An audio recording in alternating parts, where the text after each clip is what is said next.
Hello student, example sum 1.22. Solve the following system of linear equation.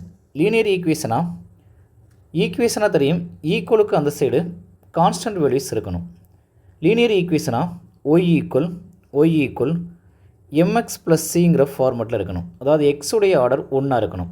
இங்கே variables என்னென்ன இருக்குன்னா X இருக்குது, Y இருக்குது. இப்போ எக்ஸுடைய ஆர்டர் ஒன்றாவும் ஒய்யுடைய ஆர்டர் ஒன்றா இருக்கும். நெக்ஸ்ட்டு ஈக்குவலுக்கு அப்புறம் கான்ஸ்டன்ட் வேல்யூ இருக்குது. அதனால் இதை லீனியர் ஈக்குவேஷன் அப்படின்னு சொல்லுவோம். சால்வ் தி சிஸ்டம் ஆஃப் அப்படின்னா என்னென்ன வேரியபிள்ஸ் இருக்குதோ அதை சால்வ் பண்ணணும். சால்வ்னாவே வேரியபிள்ஸுடைய ஆன்சரை நம்ம ஃபைன் பண்ணணும்.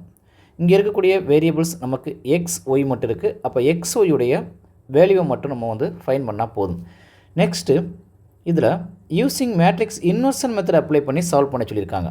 மேட்ரிக்ஸ் இன்வர்ஷன் மெத்தட் அப்ளை பண்ணுறதுக்கு நம்ம ஃபஸ்ட்டு மேட்ரிக்ஸ் இன்வர்ஷன் மாடல் எழுதலாம்.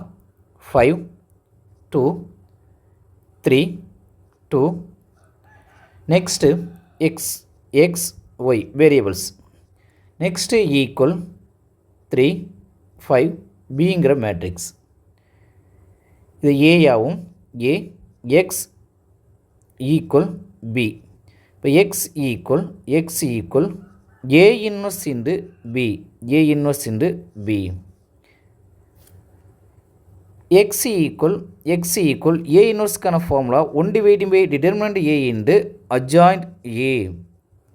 நெக்ஸ்ட்டு பிங்கிற மேட்ரிக்ஸ் இருக்குது, பிங்கிற மேட்ரிக்ஸ் 1 டிவைடிங் பை டிட்டர்மினன்ட் ஏயை 2x2 மேட்ரிக்ஸ்னால டிட்டர்மினன்ட் ஏயை நம்ம டைரெக்டாக ஃபைன் பண்ணலாம். மைனர் மேட்ரிக்ஸ் அப்ளை பண்ணும்போது 10 10 minus 6.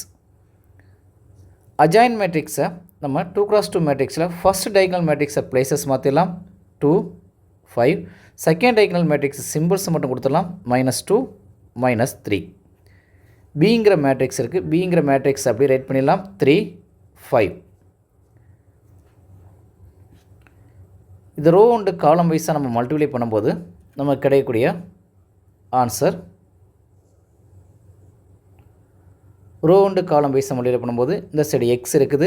X equal 1 dividing by 4 of 6 minus 10 minus 9 plus 25. Next 1 divided by 4 of இதை simplify பண்ணால் -4 16 கிடைக்குது. இப்போ 4ஆல் டிவைட் பண்ணோம்னா -1 4 கிடைக்குது. இது எக்ஸுங்கிற மேட்ரிக்ஸ். எக்ஸுங்கிற மேட்ரிக்ஸ்க்கு நம்ம எடுத்துக்கிட்ட மேட்ரிக்ஸ் என்ன எடுத்துருக்கோம், இங்கே எக்ஸ் ஒய்ன்னு சொல்லி எடுத்துருக்கோம். அப்போ எக்ஸ் ஒய்ன்னு சொல்லி நம்ம இங்கே அப்ளை பண்ணிடலாம். ஆன்சரில் நம்ம எழுத போது answer X equal -1 Y equal 4. இதுதான் நமக்கு தேவையான ஆன்சர்.